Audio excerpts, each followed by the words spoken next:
केजरीवाल को ईडी लेकर गई, केजरीवाल को ईडी लेकर बहुत अच्छा है, बहुत अच्छा। विपक्ष खत्म है, इतनी अच्छी सरकार चल रही है, विपक्ष का क्या करोगे? सरकार चल तो रही है, 2 करोड़ रोजगार है, हर आदमी यहाँ इशारा आपका इशारा है सरकार के इशारे पे गए। हाँ, आपका इशारा यही तो है, हमारा इशारा आप कर रहे हैं बातों बातों में कि मतलब विपक्ष खत्म है, ऐसे ही सरकार चाहिए। और आज जो बहस हुआ कल हाई कोर्ट में, 100 करोड़ का घोटाला आया और के कविता, मनीष सिसोदिया, केजरीवाल जी का नाम आया, क्या कहेंगे? बिल्कुल कहेंगे। कल आपने अगर सुप्रीम कोर्ट की बहस सुनी हो, संजीव खन्ना की बेंच पे केस लगा हुआ था। संजीव खन्ना ने सुना है, पता है क्या कहा? कि पीएमएलए का जो सेक्शन 45 है उसके उल्लंघन के बावजूद कन्विक्शन प्रूव किए बिना आप किसी भी अभियुक्त को गिरफ्तार नहीं कर सकते जब तक जांच पूरी ना हो जाए। आप लगातार चार्जशीट फाइल करते करते अभियुक्त को अंदर नहीं रख सकते हो। किसके लिए कहा? 9 समन जाने के बावजूद भी अगर सिर्फ बात करने के लिए कोई मुख्यमंत्री नहीं हाजिर होता। मैं सिर्फ एक बात पूछता हूँ, ईडी का कन्विक्शन रेट आप हमको बता दीजिए, मैं यहाँ से चला जाऊंगा। कितने लोगों पर, जितने लोगों पर आरोप लगे, कितने लोग आरोपी सिद्ध हुए, बताइए, बात खत्म। तो अगर मान लिया आरोप लगाया, अब मनीष सिसोदिया और सत्येंद्र जैन को हाई कोर्ट जमानत नहीं दे रहा है, जिला जज जमानत नहीं दे रहा है, उसको क्या कहेंगे? मैं सिंपल बात कह रहा हूँ, ये बताइए, कोर्ट पे भरोसा है, न्याय व्यवस्था पे है कि नहीं? कोर्ट पर तो फिर क्यों नहीं, बिना कोर्ट क्यों नहीं जमानत? बिना कोर्ट की कोई बात नहीं बोलूंगा। उनको जमानत क्यों नहीं? बता रहा हूँ क्यों बता रहा हूँ। 100% केस ईडी दर्ज करती है, 97% फेल है, कन्विक्शन रेट 3%। मतलब 100 लोग गिरफ्तार हुए तो 3 लोग आरोपी सिद्ध हुए। इसी सुप्रीम कोर्ट के ऊपर बोलता हूँ, कोर्ट के ऊपर सुप्रीम कोर्ट ने कहा कि संजय मिश्रा को आप ईडी के अध्यक्ष पद उसे हटाइए, डायरेक्टर पद से। अब अध्यक्ष पद से हटाने का नहीं, अध्यक्ष पद क्यों हटाया जाए? अगर सबूत है, मान लिया एजेंसी के पास सबूत है, अगर वो अरेस्ट कर रहा है तो हटाया क्यों जाए? जब वो अरेस्ट कर रहा है तो इसलिए उसको हटाया जाए। एक ही आदमी पर आप भरोसा। बेटा एक बात था, 1915 में केजरीवाल कम से कम 150 नेताओं के नाम लेकर हाथ में घूमता था, भ्रष्टाचारी है, इनको गिरफ्तार करो। 2000, ठीक है बेटा, 150 आदमियों के, जिनमें से 3 से माफ़ी मांग के उसने अपनी जान छुड़ा ली। सुषमा स्वराज से, नितिन गडकरी से और अरुण जेटली से लिखित में कोर्ट में माफ़ी मांगी। अब जो वो 150 आदमियों के नाम ब्रीफकेस में लेकर घूम रहा था, खाली उनको एक गिरफ्तार करने बहुत है। केजरीवाल के हिसाब से वो बेईमान और भ्रष्ट हैं, उन्हीं को गिरफ्तार कर लिया जाए। आप लोग खुश हैं? फिर जो आपका नेता कह रहा है कि वो एक मिनट बीच में मत बोलना, आप केजरीवाल की तरफदारी कह रहे थे, मैं इसलिए कर रहा हूँ। 1 मिनट, 150 आदमियों की लिस्ट वो जेब में रख के घूमता था केजरीवाल। ये नेता भ्रष्टाचारी है, इसने भ्रष्टाचार किया हुआ है। बाकी कागज मेरे घर पड़े हैं, जिसके कहोगे मैं बैग से निकाल के ला दूंगा। शीला दीक्षित उसमें शामिल थी। एक जी, ठीक है जी। अब अगर उन्हीं नेताओं को गिरफ्तार कर ले ईडी, क्या पब्लिक को एतराज होगा? क्यों होगा? जब आपका नेता ही कह रहा है, वो मतलब कि 15 में वो सारे भ्रष्टाचारी थे, अब सारे ईमानदार हो गए हैं। हाँ, जवाब दे। जवाब ये है कि जैसे इन्होंने दादाजी ने कहा कि 15 में एक लिस्ट लेके केजरीवाल घूमते थे जिसमें भ्रष्टाचार होने का आरोप थे। ना केजरीवाल का काम है किसी पर भ्रष्टाचार होने का आरोप लगाना, ना मोदी का काम है किसी के ऊपर भ्रष्टाचार का आरोप लगाना। ये ईडी, सीबीआई, एनआईए हमने किस लिए गठित किए हैं? अब वही ये कह रहे हैं कि गिरफ्तारी की बात कर रहे थे। क्या ईडी को या सीबीआई को गिरफ्तार करने का अधिकार है? एक मिनट, किसी कोई सज्जन यहाँ खड़ा हो, केवल न्यायालय के अलावा कोई भी संस्था किसी व्यक्ति को गिरफ्तार नहीं कर सकती 24 घंटे से ज़्यादा।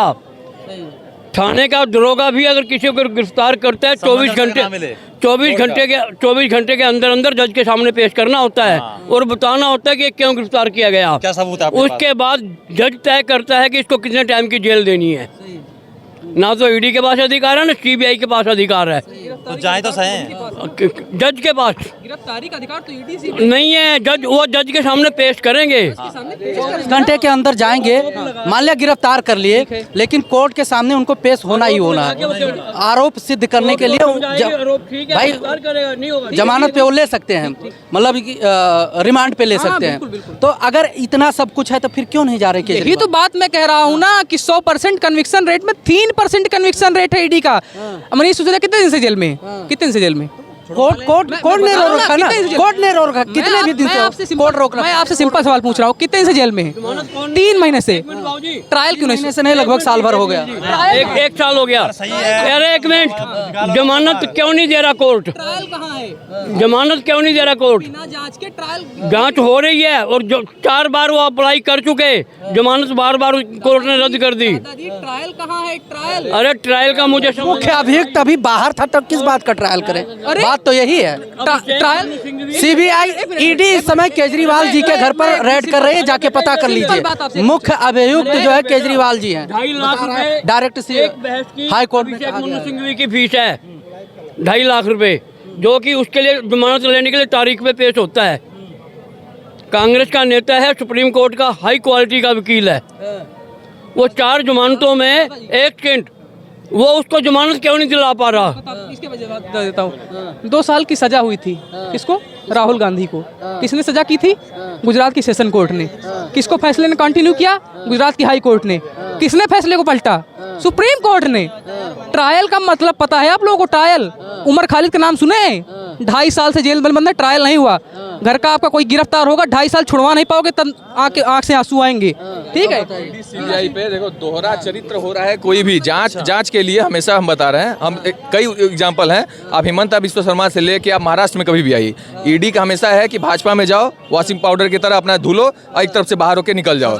आप कोई भी लेके, संस्था किसने बनाई थी ईडी की? इनसे पूछा जाए, संस्था किसने बनाई थी ईडी की? अभी बनाई किसकी देन थी संस्था? ईडी किसकी देन थी बनाना? आप कह रहे हैं वॉशिंग पाउडर की तरह। एक मिनट बाबूजी, एक मिनट बाबूजी, एक मिनट जी, और बेटा जी एक मिनट। अरे कांग्रेस लाई थी ना, वो उसको खत्म कर दीजिए। कैसे? ऐसा है, भाजपा के पास, अरे यार कान में बोलते हो यार, भाजपा के पास वॉशिंग मशीन है। अरे एक मिनट बेटा, भाजपा के पास वॉशिंग मशीन है, आपकी बात बिल्कुल ठीक है, मैं सहमत हूँ।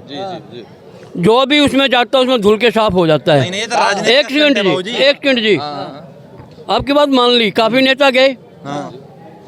अब आप 2 बातों को समझना, भाजपा के पास वॉशिंग मशीन भी है और भाजपा के पास ठीक करने की वैक्सीन भी है। वाह जी वाह वाह। जैसे वो इंजेक्शन लगाते हैं। एक मिनट सुनो, अरे सुन लो, हाँ सुनो।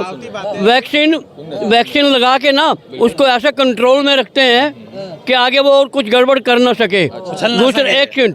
दूसरा अरे भाई एक मिनट भाई, एक मिनट सुनो। और मोदी की नीति है, आप लोग नहीं समझोगे, मोदी की नीति है, जितने भ्रष्टाचारी है ना, आने दो, भाजपा में कोई दिक्कत नहीं। अरे एक मिनट रुको भाई, आने दो, लेकिन अपने में लेके उसका राजनीतिक कैरियर ऐसा खत्म कर देता है कि जीवन में उठ नहीं पाता। अब रुक जाइए, एक मिनट सवाल लीजिए। Himanta Biswa Sarma chief minister, Narayan Rane MSME minister, Chhagan Bhujbal minister, Ajit Pawar उप मुख्यमंत्री, ये कैरियर खत्म हो रहा है। दूसरी बात, वैक्सीन लगवाने की बात कही। 500 करोड़ रुपए उस कंपनी से लिए जिसने वैक्सीन बनवाई है। यही वैक्सीन तो लग रही है, यही वैक्सीन है। प्रॉफिट जितना नहीं, जितना 1000 करोड़ का चुनावी बॉन्ड दे रहे हैं, प्रॉफिट है 200 करोड़ रुपए, 1000 करोड़ बीजेपी को चुनावी बॉन्ड दे रहे हैं। आज सुप्रीम कोर्ट जब सॉलिसिटर जनरल जब थे तुषार मेहता, उनको सुप्रीम कोर्ट ने लताड़ लगाया डीवाई चंद्रचूड़ ने कि आधी पहले बोले कि 30 जून तक हम एसबीआई को हम इलेक्टोरल बॉल का हम रिजल्ट देंगे, 30 जून तक बोला कि हम देंगे इलेक्शन कमीशन को। तो जब सुप्रीम कोर्ट ने बोला कि हमको कल के कल चाहिए, तो कल के कल उन्होंने दे दिया अपना। तो इसमें डिले करने का कारण क्या था? इसके पीछे राजनीतिक कारण था, इसके पीछे कि कहीं जानकारी न खुल जाए।